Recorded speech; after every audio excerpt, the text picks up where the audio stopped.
Nilinaw ng lokal na pamahalaan ng Maynila na hindi naman tumaas ang kaso ng diarrhea sa lungsod sa kabila ng nabistong mga kontaminadong inumin na nilalako sa ilang mga tindahan sa Tondo.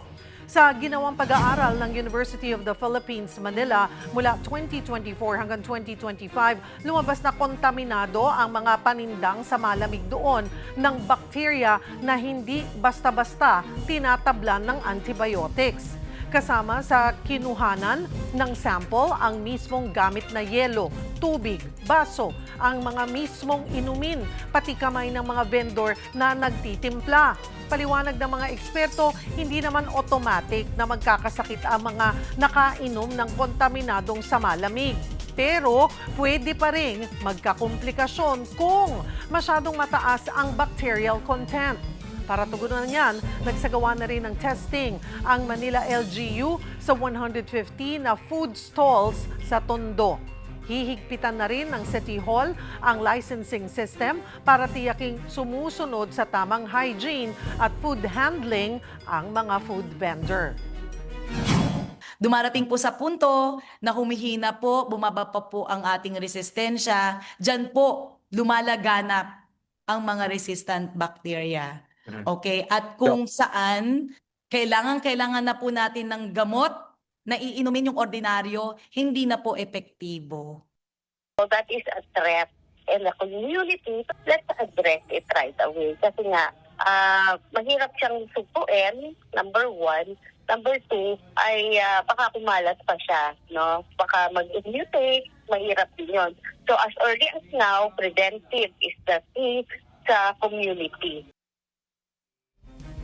Naglatag na ang lokal na pamahalaan ng Maynila ng aksyon matapos matuklasan sa pag-aaral ng University of the Philippines, Manila na may drug-resistant bacteria sa lahat ng 12 palamig stalls na sinuri sa Tondo. Ayon sa Manila Health Department, itinuturing na nilang high-priority public health concern ang nasabing findings. Kaugnay na makakasama natin si Dr. Grace Padilla, ang Director ng Manila Health Department. Magandang tanghali po sa inyo, Doc. Salamat po sa oras. Hi, magandang tanghali, Ms. Cheryl, at sa lahat ng nakikinig po sa inyo. Doc, ay gaano po kaseryoso itong banta nga ng drug-resistant bacteria na natagpuan sa mga palamig stalls sa Tondo? Oo, nagpapasalamat tayo sa UPPGH College of Public Health sa pag-share nila ng data nila sa atin. At syempre, napaka-importante po yan. Kahit isang mikrobyo lang na may ganon ay talagang alarming na po para sa public health yan. No? So hindi basta-basta po ang mikrobyo na yon kasi yung regular naman ay nakikita naman natin yan. Pero ito ay mahirap sugpuin at mahirap i-treat na sabi ni, yun po. So ano po yung mga posibleng epekto nito sa kalusugan ng mga consumer, lalo na ngayong mainit ang panahon at marami talaga namang bumibili ng palamig? Opo, yung beat the heat, no? So yung pag-inom natin ng ating mga pansamalamig ay kailangan makikita rin natin yung klase ng mga tindahan na binibilhan natin. So mataas ang risk sa mga taong yung sa mga areas na talagang congested at populated. Kaya ina-alarm din namin yung mga consumer na sana ay maging maingat sila sa pagpili nila ng mga bibilhin. Kasi ito ay malaki ang epekto sa kalusugan natin. Pwede silang magkaroon ng diarrhea at saka kung ano pang mga gastrointestinal diseases at pagsusuka gawa ng pag-inom ng gano'n. So, ang Manila Health Department ay nagsagawa ng saturation drive dun sa area na identify nila. And ina-ensure natin na lahat ay mare-regulate pa na natin yung mga vendors. At ina-advise natin talaga sila na gumamit ng tamang tubig or malinis. At yung sa preparation din ng pagkain or tubig, kailangan na-i-inculcate din natin sa kanila. Although yung iba nga maayos naman yung tubig, maayos naman yung yelo, kaya lang yung paghawak nila, yung practices nila, yun po ang tututukan po ng Manila Health. May naitala na po ba, Doc, na kaso ng sakit o impeksyon na posibleng konektado po dito sa contaminated palamig? Yeah, we have reviewed the case kasi this is a 2024 na data nila, but according to our City Epidemiological Surveillance Unit, wala naman po tayo nakitang outbreak ng diarrhea or pagtatake sa ating mga certain areas ng Manila. Ano po yung unang hakbang na ginawa ng Manila Health Department matapos nga lumabas itong resulta ng pag-aaral po ng UP Manila?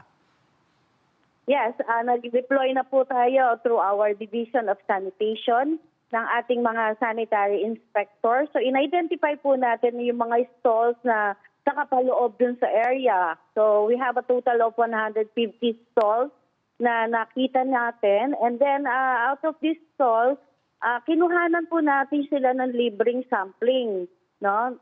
Sample po para maipadala sa ating public health lab at ma-analyze po nila yung water.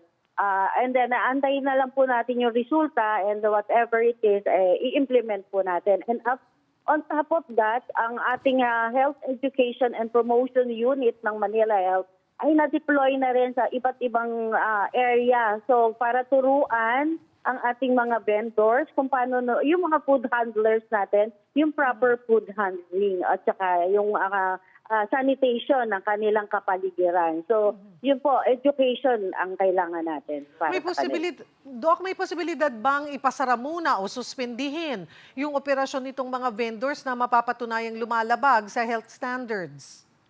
Oh, hindi naman po gano'n. Kasi patuloy ang pagtuturo natin sa kanila. Kasi kabuhayan nila to. Opo, Itatama yes. lang po natin yung kabuhayan. Hindi po naman natin sila isasara or what. Tuturuan pa po natin. Tututukan natin at tuturuan sila ng paano gagawin ng tama yung kanilang pag-handle ng pagkain.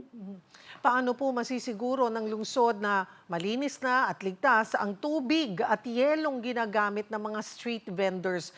Dito po ba, okay, maliban sa pagtuturo po, sabi nyo tuturuan yung proper handling po ng kanilang ibinebenta, pero din kasi nakikita yung source, yung pinagkukunan nila. Doon din nagsisimula yung problema. Tama po kayo, Ma'am Cheryl. Regarding sa mga yelo, yung mga business owners naman ito ay kumukuha ng business permit dito sa ating Manila City Hall. So kasama doon ang sanitary permit at saka water potability testing na sinasubmit nila bago sila makakuha ng business permit.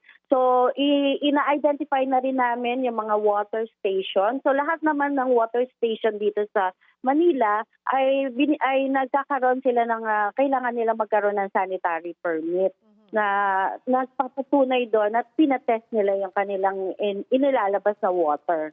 Opo. Siguro mas stricto na lamang din po, kabilang nga dun sa hakbang ninyo, yung mandatory hygiene training ng mga vendors. So paano yung magiging proseso? Kailangan dumaan sila dito at saka sila magkakaroon ng certification and then pwede na silang magpatuloy sa pagbebenta po ng palamig? Ganun po ba yon?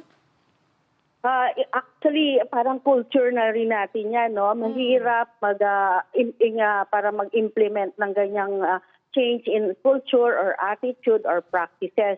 Ang pinapayo ko lang po sa kanila, sa mga vendors, kailangan pag nagbebenta po sila ng pagkain, i-assume nila na yung binibentahan nila ay kamag-anak nila or kapamilya nila para, alam mo yun, para ma-inculcate nga sa kanila na dapat malinis. Kasi kung kapamilya mo, di ba, yung sinasabi natin na lutong bahay, ganyan. So, dapat malinis. So, yun po, kailangan po talagang maiayos ang kanilang attitude at yung practices.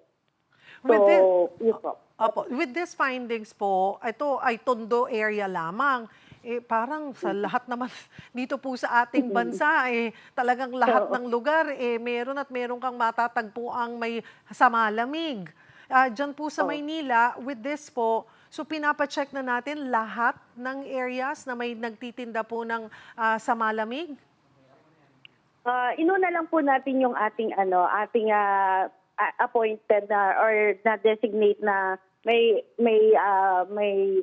bacteria, no? So ang plano po natin, baka mai-ano natin yan sa lahat. Pero ang importante po dito is yung education at pagbabago ng kanilang practices. Ito po is some sort of awareness sa ating mga sa malamig vendors na yun nga, maging malinis at kasi pwedeng siya yung maging source ng public problem natin na diarrhea or outbreak. Ano rin po ang dapat gawin ng consumers para makaiwas sa sakit na maaaring makuha sa kontaminadong inumin o pagkain?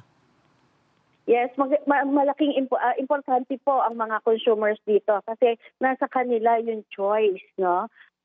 Kasi kung yung high risk yung risk po ng magkaroon sila ng sakit ay depende doon sa pagbili nila kung saan sila bibili. So, titignan po nila yung area kung sa tingin nila ay may sanitation or at yung iba po kailangan din pong mag-report ng mga ibang maling practices ng ibang vendors. Parang ganun po. So, tulong-tulungan po tayo dito kasi mahirap po talaga ang mag-implement if ever na nandun sa culture natin na yon. Ano po ang mensahe nyo sa mga vendors na nangangambang maapektuhan yung kanilang kabuhayan dahil nga dito sa mas mahigpit na regulasyon? Huwag po silang mag-alala kasi ano naman po ito, we will just call their attention para kung makita po namin na merong ganon, tuturuan pa rin po natin. But it will not, hindi po naman natin sila pwedeng ipasara kasi kabuhayan po nila yon. Itatama lang po natin at gagawing malinis at tama at maayos po ang pagbibigay nila ng mga pagkain or tubig or mga paninda nila. Marami pong salamat, Dr. Grace Padilla ng Manila Health Department.